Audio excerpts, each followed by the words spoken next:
Bonjour et bienvenue à toi dans cette nouvelle vidéo un peu particulière. Aujourd'hui c'est mon anniversaire. Enfin c'est pas vraiment mon anniversaire, en effet c'est juste l'anniversaire de ma chaîne YouTube Le Droit en 5 minutes.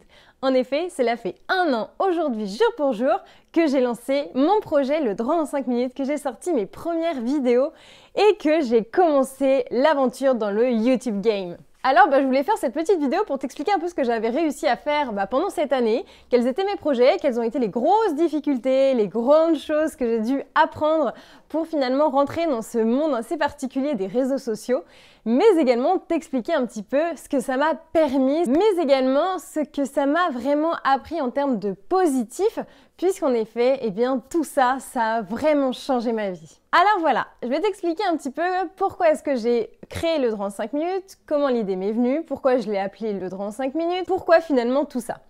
Et bien voilà, on était le 23 novembre 2020, donc on était pendant le confinement, et puis j'étais en révision de galop d'essai si je ne me trompe pas, ou alors de mes partiels. On était nombreux dans la classe à réviser notre matière droit des contrats spéciaux. Et en réalité, j'aimais beaucoup cette matière, ça paraissait pour moi très simple.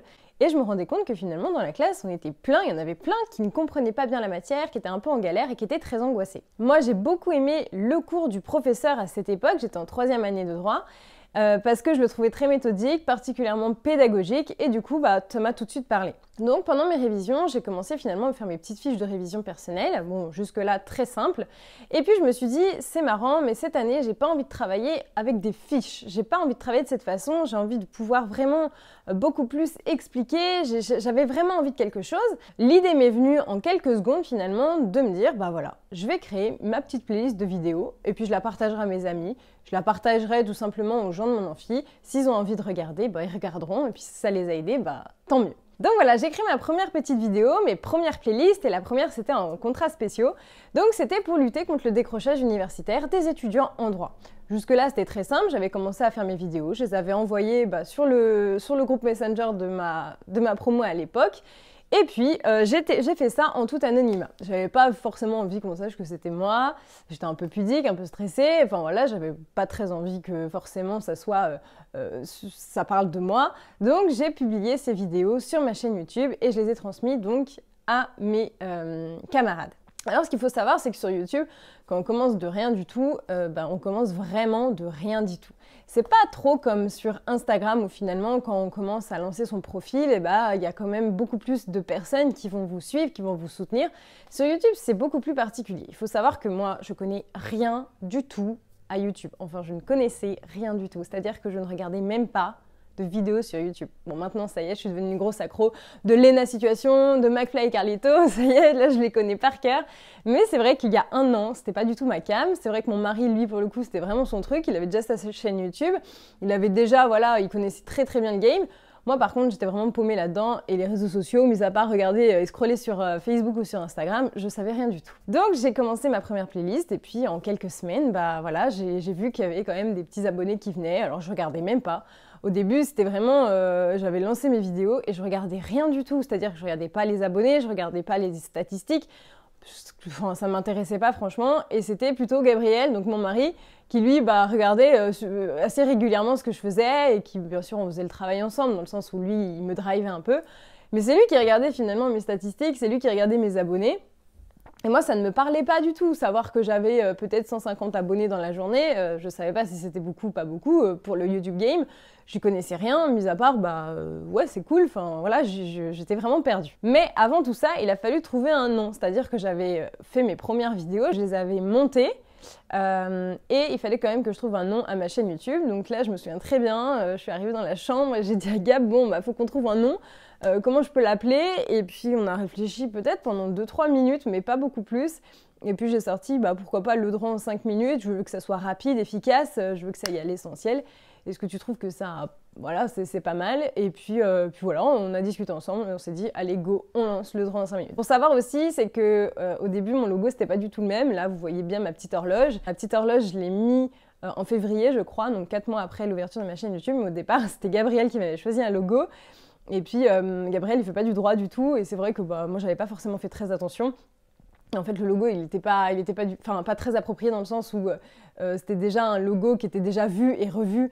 Et du coup, c'était pas forcément le plus intéressant. Pour autant, il y avait déjà ma petite couleur bleue, la vraie petite couleur bleue de Le Dragon en 5 minutes que vous connaissez très bien puisque vous la voyez généralement un petit peu partout. Je mets toujours une petite touche de bleu dans mes vidéos et c'est mon petit bleu à moi, c'est mon bleu Le Dragon en 5 minutes. Donc après, il a fallu aussi que j'apprenne à faire du montage, que je fasse des enregistrements. Alors ce qu'il faut savoir, c'est que c'est vrai que moi, je suis assez à l'aise à l'oral.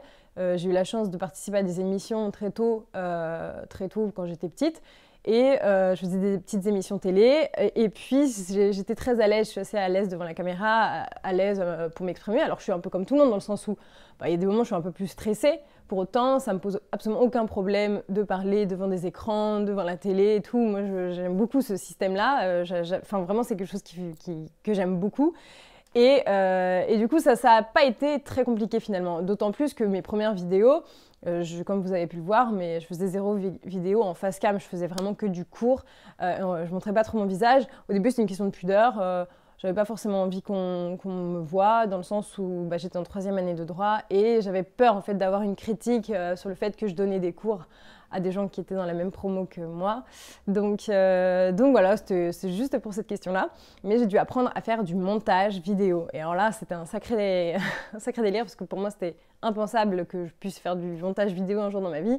Parce que c'est pas du tout ma cam dans le sens où, enfin au début, dans le sens où, moi je fais des études de droit, je sais faire plein de choses, mais c'est vrai que tout le côté montage vidéo, faire des vidéos et tout, c'est pas quelque chose avec laquelle je suis familiarisée. Et finalement, j'avais mon petit ordinateur. Gabriel m'a montré que je pouvais utiliser iMovie. Il m'a expliqué comment faire. En fait, c'est hyper simple. Et j'ai adoré faire ça et j'adore toujours faire ça. Et là, je suis vraiment tombée amoureuse finalement de faire des vidéos, monter, faire mes petites miniatures. Enfin, c'est tout un système, c'est un cycle. Vous voyez une vidéo, vous la voyez telle qu'elle est, c'est-à-dire moi qui parle. Pour autant, derrière, il y a quand même un cheminement. C'est pas juste une vidéo que je prends et que je poste, évidemment. C'est une idée. Ensuite, on met en application et sachant que derrière cet écran, j'ai installé mes lumières, j'ai dû ranger mon canapé. C'est des petites anecdotes, j'ai dû m'habiller, m'apprêter, me maquiller pour que ça soit bien au niveau du teint pour la vidéo. Enfin, c'est plein de petites choses en fait qu'il faut prendre en compte dans une vidéo. Mais moi, j'apprécie et je trouve ça trop cool et je m'épanouis de ouf dedans. Donc, du coup, voilà, j'ai lancé mes premières playlists et puis au fur et à mesure des jours et des semaines, je me suis dit, je vais développer mon activité. Donc, j'ai lancé mon compte Instagram sur lequel je faisais des quiz tous les jours. Donc, je me levais à 6h du matin, j'ai fait ça pendant 4-5 mois, à 6h du matin pour vous proposer des quiz sur mon compte Instagram. Ça vous a énormément plu, moi aussi, mais en fait, j'en pouvais plus, c'est-à-dire que j'avais une quantité de vidéos assez abondante dans le sens où je faisais, là j'ai plus de 300 vidéos en un an, donc si on fait le calcul, ça fait environ une vidéo par jour. Donc j'ai un débit assez rapide et je fais tellement de choses à côté que les quiz tous les jours, tous les matins, 7 jours sur 7 pendant 4 mois, ça a été un peu compliqué à gérer à la fin. Donc c'est pour ça que sur Instagram, pour l'instant, je suis un petit peu plus en doucement parce que je fais quand même énormément de choses à côté et voilà. Et ensuite, j'ai lancé mon idée de mettre en place ma prépa d'été. Donc ça, c'était au mois de mai à peu près.